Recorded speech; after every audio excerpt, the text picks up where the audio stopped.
Yes, please.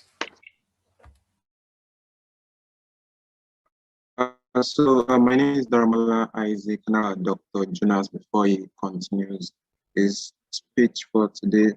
Dr. Jonas D. van Belleghem is a postdoctoral researcher at the University of Zurich, Switzerland, and his citation reads thus. So Dr. Jonas, as his research has been focused on the interaction between phage and the human immune system, on revealing the potential of phages to do more than merely killing their bacterial host. And this research has cells and as well as their therapeutic potential. So Dr. Jonas will be speaking to us on the topic titled Phages and the Immune System, Implications for Therapy. Join me in welcoming Dr. Jonas to the APF Symposium Day 3. Thank you.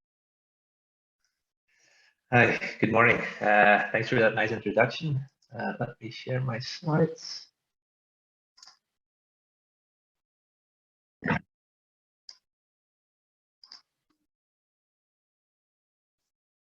Okay, can everybody see my slides? I hope so.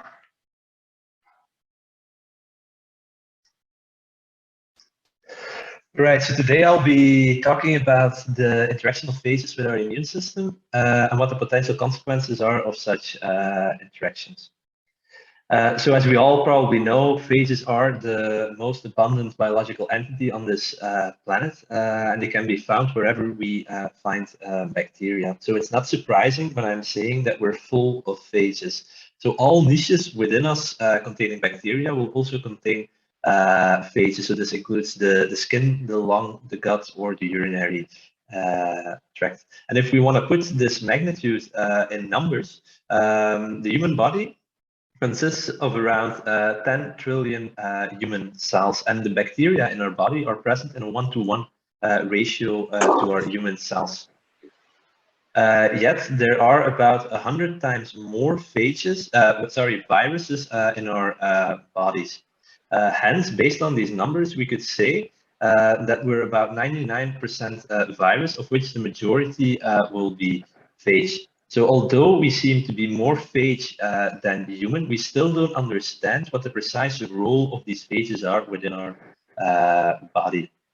And within our body, these phages can interact with their bacterial host, and they can replicate and eventually kill their host. But the bacteria on its turn will try to become resistant to these phages, and the phage on his turn will try to overcome these bacterial resistance mechanisms. So this arms race is constantly happening in the environment and within our bodies.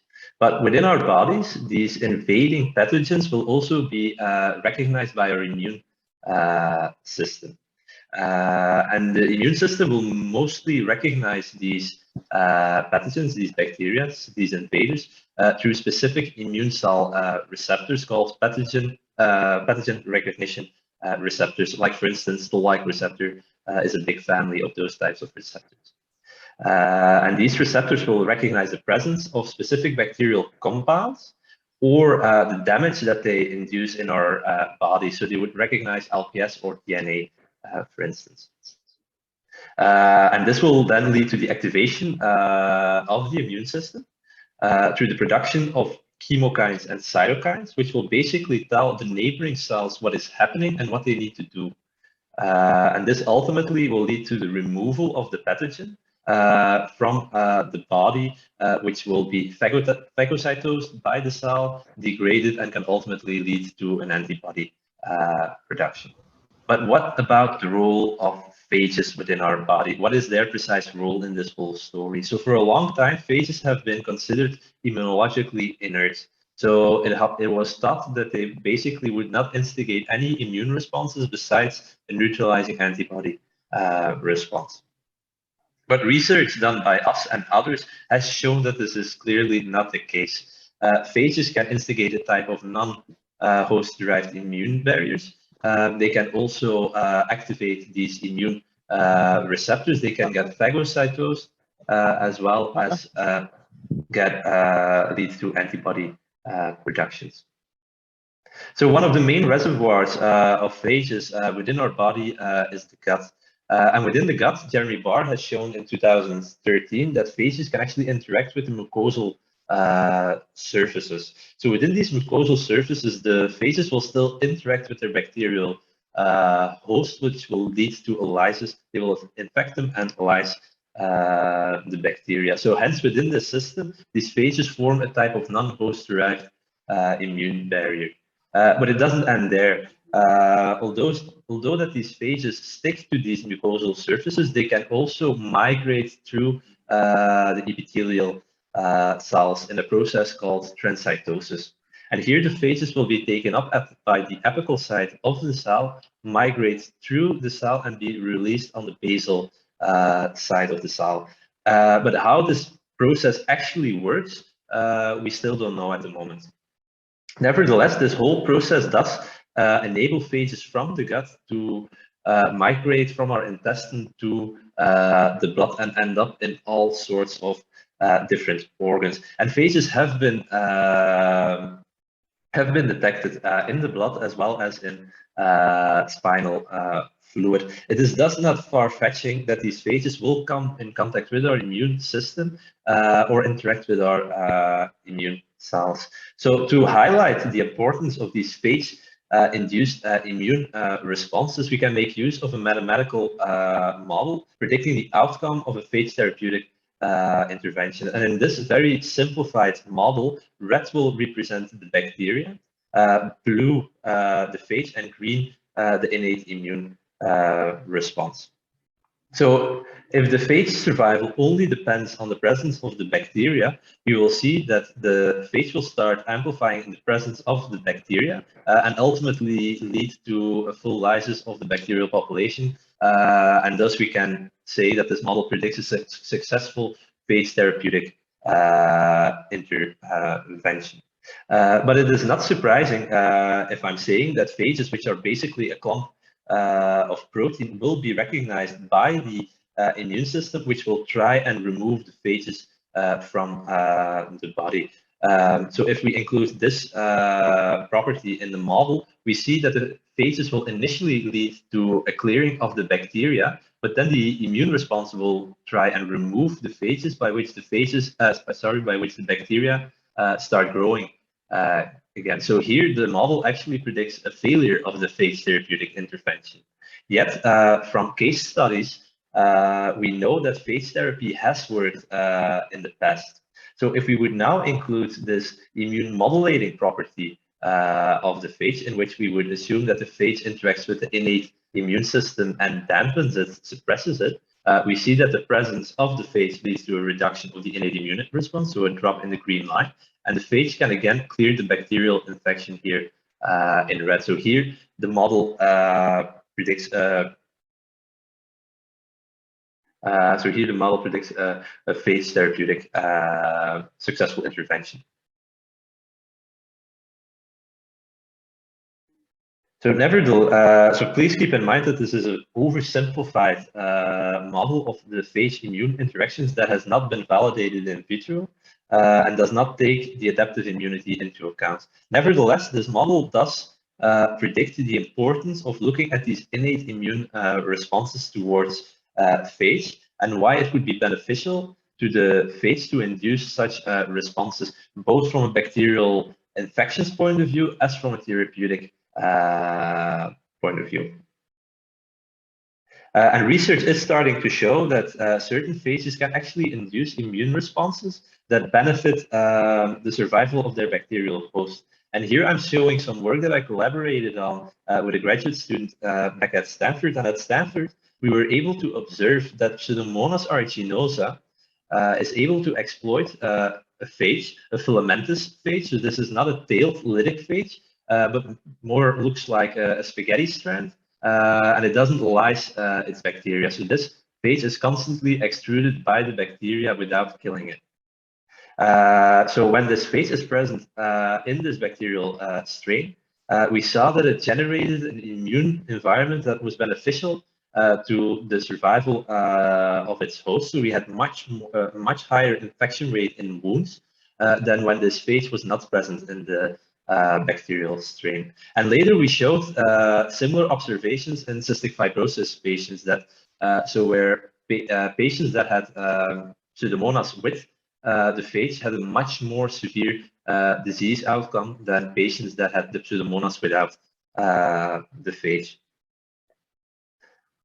So here we see that the presence of this phage increases the virulence of the bacteria. But how does this actually work? And to better understand the mechanisms behind these initial observations, we looked at the immune cell populations that were interacting with our filamentous phage. So for this purpose, we fluorescently labeled our phage with Alexa 488 and incubated it with PBMC, so with white blood cells, derived from a healthy human. And we could see that the majority of immune cells that were interacting with our particular phage were dendritic cells here in red, and the monocytes in green. And for that purpose, it's these two cell populations that we further investigated to determine the phage-induced immune responses.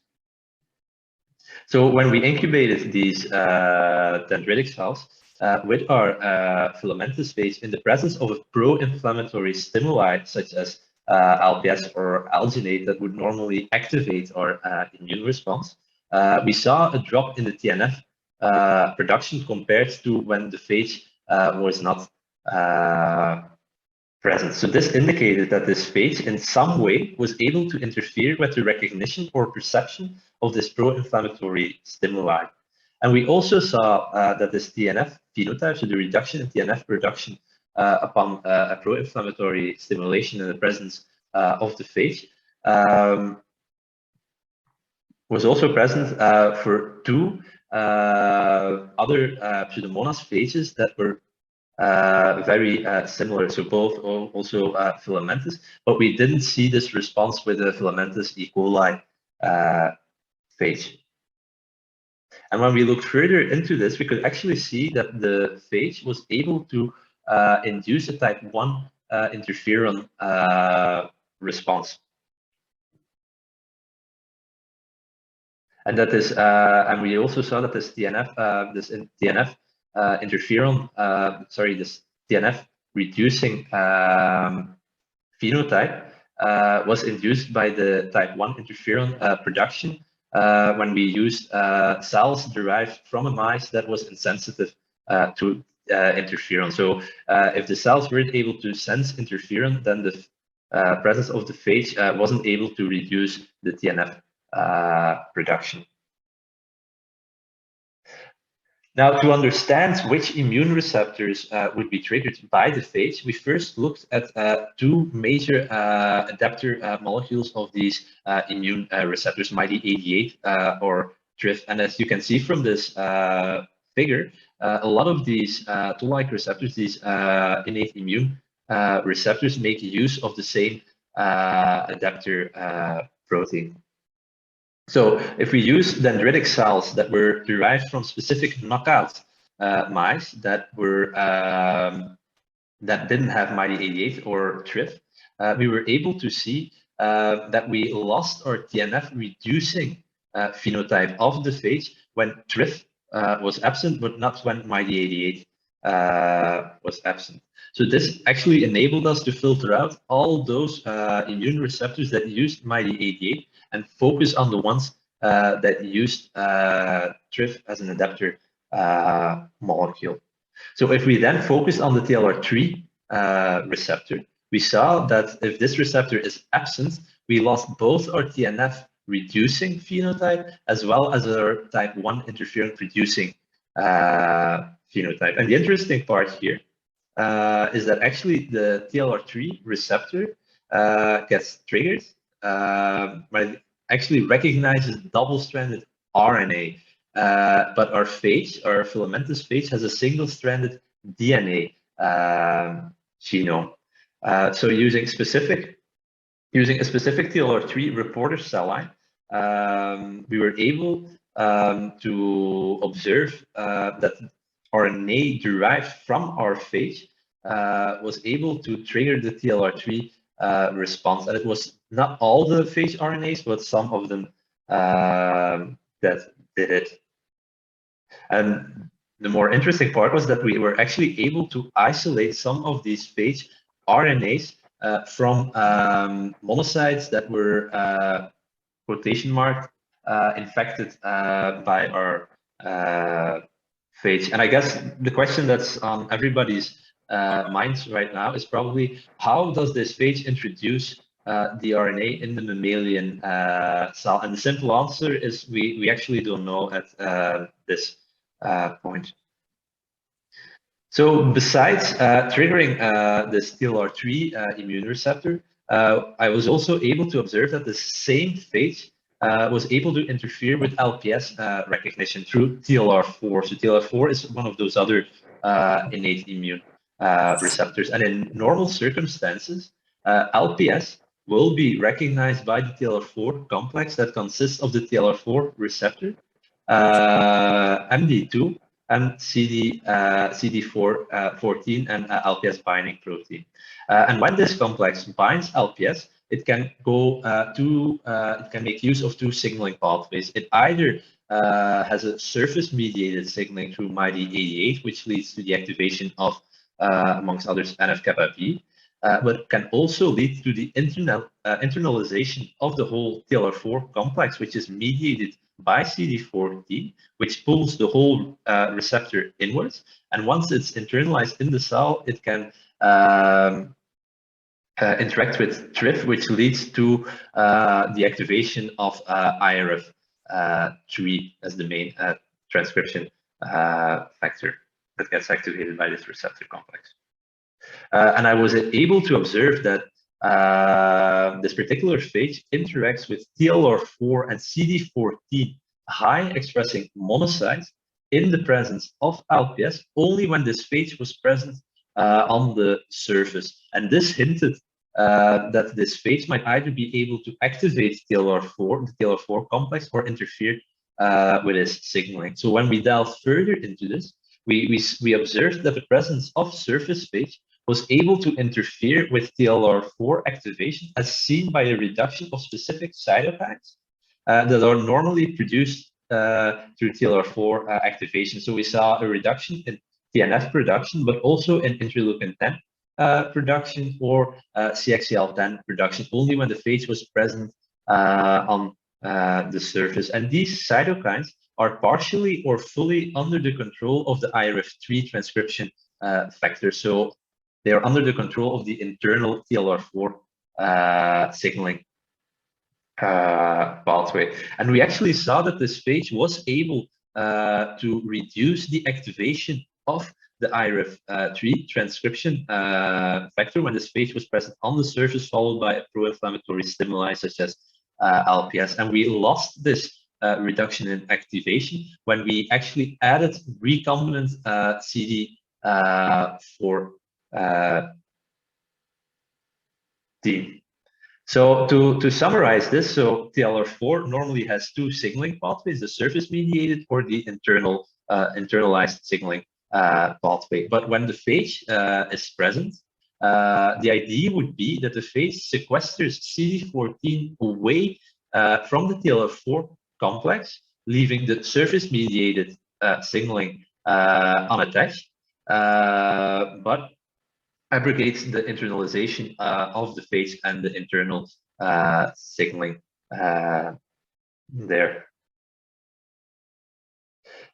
Now, for this final part, I'm going to switch back to lytic phages, because those are the ones that most people are interested for therapeutic purposes. And if we plan on using phages for a therapeutic purpose, we need to know what they do in our bodies and how our immune system responds to that.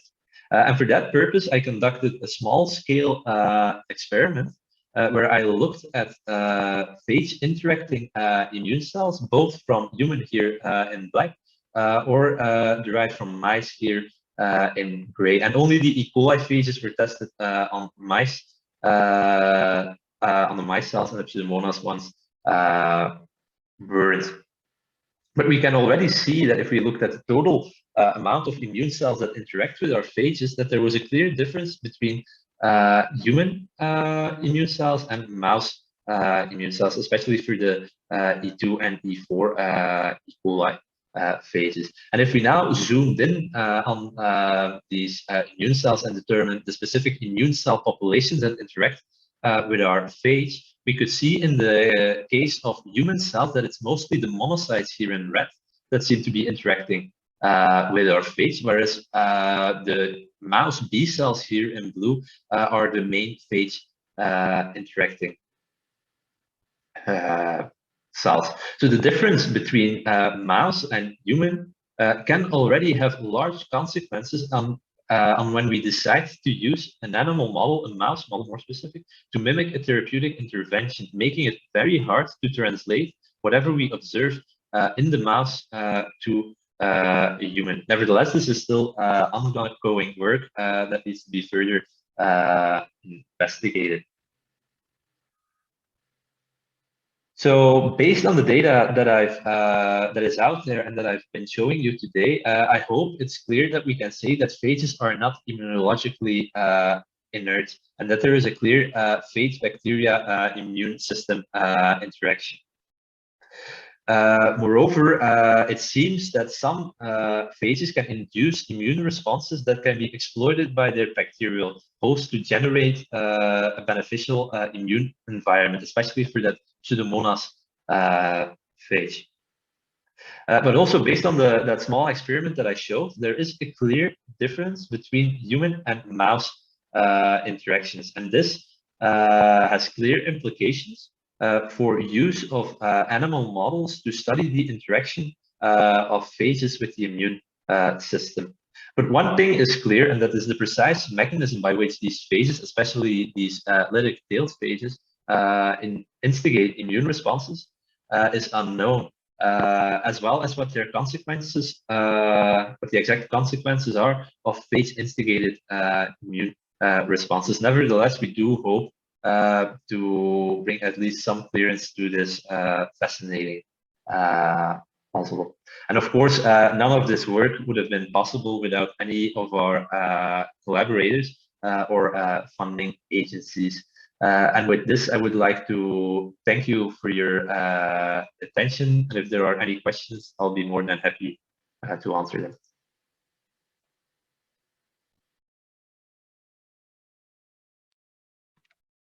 Thank you very much, Dr. Jonas. While we wait for, okay, there is a question in the chat box and I will direct that to you. The question is from Samuel and says, what is the response of interference to phages? You can quickly address that.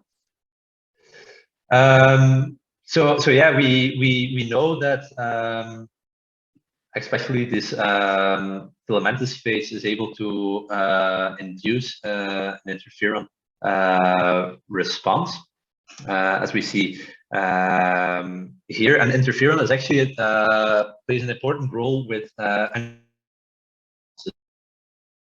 we have here for this Pseudomonas phage is that it's actually inducing an antiviral, activates a lot of the antiviral responses that we would expect a human virus to induce. And to put this in very simple, normally your immune response would either instigate an antibacterial immune response or an antiviral immune response. So it's one or the other, never the both together. So when it triggers the antiviral response, it ignores the antibacterial one. And that's what this phage and this bacteria actually exploits by inducing the antiviral immune response.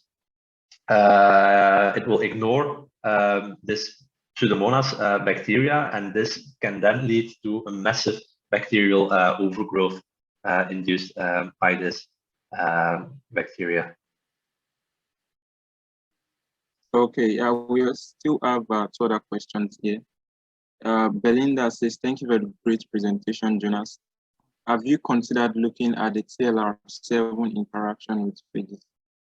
So in the case of this, again, in the case of this filamentous phage, we looked at the different immune receptors, and it was only the TLR3 that was responsible for the TNF phenotype that we observed. That does not mean that other phages cannot instigate TLR7 or TLR9 or 8. These are still things we need to investigate. For the particular Pseudomonas phage, TLR7 is definitely not involved, but we don't know for other phages, and this is something that we definitely need to look at and address, because at this point there are some I would almost say anecdotal data, because this is only one phage. There is another study that looked at 3 E. coli phages and saw that it triggers TLR9. Most of these papers like to generalize these observations. For me, at this point, we don't know whether all phages instigate the same immune receptors or whether this is specific to each individual phage or to the morphology of the phage or to the host of the phage. These are things we don't know and definitely needs to look at. Okay, so I would read out the other questions we have because time is not on our side anymore. Rita says, are the responses both innate and adaptive or largely innate? Then another question from Samuel reads, do you refer to PF4 and PF1 prophages or phages? Joseph is also asking, do phages, either lytic or lysogenic species, express varied chemotactic factors in animal models? And there's another last question from Lillian, if you can quickly address the first three I read, I would address that also. These are all very, very good questions. So let me try and go over them quickly.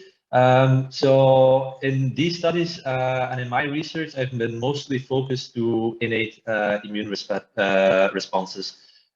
These phages will definitely induce adaptive immune responses if they're present long enough. So we also know from phage therapy cases, if patients have been treated with phages for a long while, they will have antibody responses. The presence of an antibody response is not always negative, because it does not always neutralize the phage or interfere with its infectivity to the bacteria. So these Pseudomonas phages, these PF1 and PF4, are prophages, so they are present in the genome of their bacterial hosts, but these studies are done with the phage particle. So the bacteria will produce these phages in low concentrations constantly, but here we of course, to get like the clear observations, use a lot of purified phage. And then the question from Joseph is something that we're also trying to look at, whether these phages can induce immune responses or cytokines or chemokines like CXL1 or 5 that can lead to neutrophil attraction. Because it's also it will become more and more important to look at what types of immune responses these phages induce, not only the type of cytokines that they produce or lead to the reduction of certain cytokines, but also the type of immune cells that they can recruit. And then the question becomes, can we exploit this, and do we want to exploit this? Like for instance, do phages lead to neutrophil attraction? This is something we might be interested in for instance, a wound infection. But it's in cases of cystic fibrosis, this is something we don't want, because cystic fibrosis is often related to too many neutrophils in the lungs. So then we don't want to add something that leads to even more neutrophils in the lungs. And then the final question. Yeah, so at the moment, we only see these immune responses being instigated by Pseudomonas, but it is indeed a good question to see whether these immune responses are induced by other temperate phages. And then I'm mostly thinking about the gut. And there I've been wondering for a while whether these temperate phages play a role in the immune tolerance towards their bacterial hosts. So at the moment, we don't know, because there hasn't been a lot of study on this, which gives a lot of potential of study to do. But I do think that these phages, especially temperate phages, are doing so much more in our bodies than we want to give them. So yeah, if there are no more questions, then thank you. Thanks for the questions and for the opportunity to speak. Thank you very much, Jonas. I, for one, appreciate your research into the model differences and how they translate using mice and humans. So would like to proceed to the next speaker now, and I'll be passing the mic down to Ivy to introduce the next speaker we have for the symposium. Thank you very much.